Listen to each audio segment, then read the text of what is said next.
இனிய காலை வணக்கம் அன்புக்குரிய மாணவர்களே. இன்றைக்கி ஒரு அருமையான குறள் பார்க்கலாம். நம்ம கூட கந்தசாமி ஐயா இருக்கார். புக்கில் அமைந்தின்று கொல்லோ உடம்பினுள் துச்சில் இருந்த உயிர்க்கு. புக்கில் அமைந்தின்று கொல்லோ உடம்பினில் துச்சில் இருந்த உயிர்க்கு. மனித வாழ்க்கை நிலையில்லாதது. இந்த நிலையில்லாத உலகத்தில் நாம் நிலையாக வாழ வேண்டுமென்றால் மற்றவர்களுக்கு உதவியாக இருந்து அழியாத புகழை பெற நேர்மையான காரியங்களை செய்து அறவழியில் நடக்க வேண்டும். இந்த மனித உடல் ஒரு நிலையற்றது.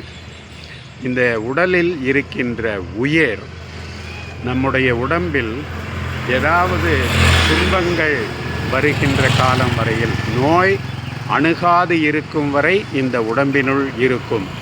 ஏதேனும் நோய்வாய்ப்பட்டால் உடம்பினுள் அந்த உயிர் உடலை விட்டு போய்விடும். எனவே நல்லவற்றையே செய்து நலமாக வாழ்வோமாக.